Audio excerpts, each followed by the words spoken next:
Hey all, this is Brendan Prout from Quest Church. I've received a whole bunch of questions about my weird guitar rig, and so I wanted to do a very quick walkthrough for those of people who just say, hey man, what's up with flux capacitor? What's up with the Miku stomp pedal? What is going on here? So anyway, I'm just gonna give you a quick walkthrough of my rig and how I use it here at Quest Church. So here's my basic pedalboard rig, and I say basic with tongue-in-cheek, but I do several things. I've got ADHD as I'm leading, so I've got this hybrid rig set up for electric guitar and acoustic guitar and vocals, and using OnSong through my iPad to send click track and pads and sometimes loops through the system. So here's the signal chain here. I've got this lovely buffered pedal, which I call the Godzilla Whisperer, which is basically an ABY that has a nice buffer in it that lets me select either electric or acoustic or both.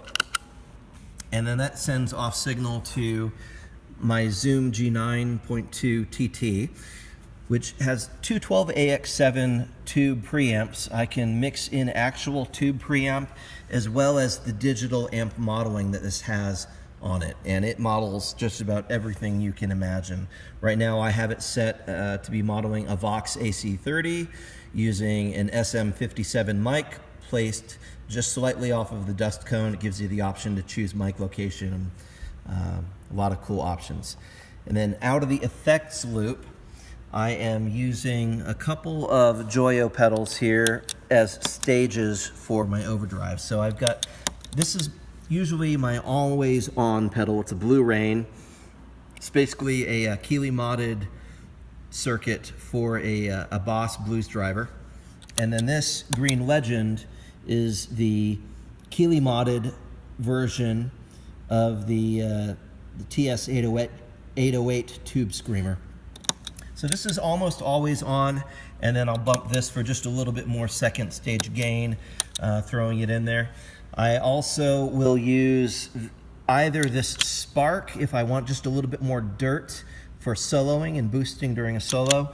More often I'll use the MXR Micro Amp and click in on that for just clean boost. It's very, very warm. It doesn't color the tone. This one does color the tone a little bit.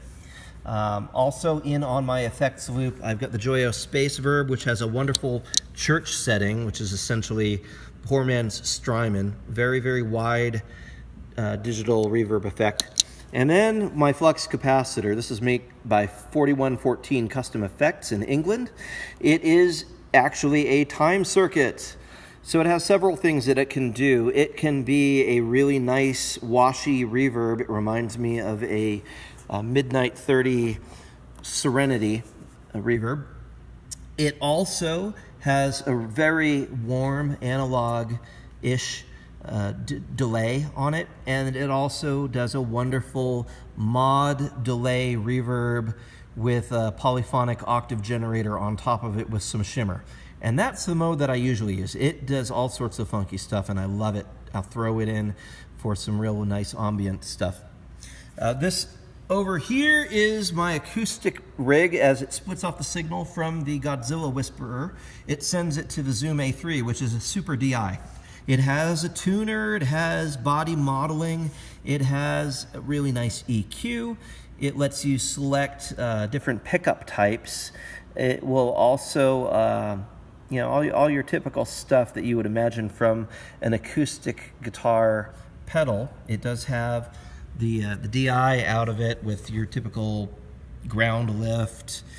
You can change how much output gain you're getting out of it. And it also has a boost, so if you need just a little bit more for some soft finger picking, it gives you a 6 dB boost. And it's got a built-in automatic feedback killer. So 3 different frequencies it'll automatically sense and kill feedback if that's an issue. Coming back over here, I do have the good old 5150 overdrive in the chain as well, if I just want to dirty the heck out of it. And people wonder about the Miku Stomp. Yes, that's still in line there too. And I put it before all my gain stages. If you put it afterwards, it sounds ridiculous. I'm sure you've seen the pedalboard review with those guys. It's hilarious. If you haven't, go Google it. It's amazing.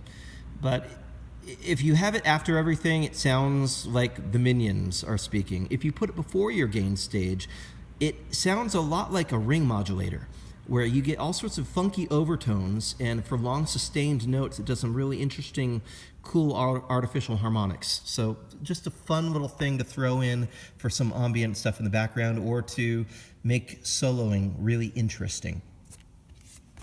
I use a TC Helicone mic mechanic for my vocals, which is really helpful because our particular soundboard does not have an easy way to switch off effects on vocals while you are leading worship. So if I go to speak, my poor front of house guy would have to dig through 3 submenus to be able to shut off the reverb and delay on my voice so that I could speak, and then he'd have to re-engage it with 3 menus again. So I just control that from back here with a simple on-off, and I know when I'm going to speak and when I'm not, so I can click that. It's great. It's got in the Hall of Fame reverbs built into it. It's also got a little bit of auto-tune built into it, so it's really nice. And I pair it with a Beta 58A. Sounds great. I am also using the AirTurn Stomp 6 XL pedal, which connects to my iPad, which I'm using with OnSong. So I've got my charts on here. I will also use it to drive click track, and I will use pads or loops depending on what the song is that we're doing.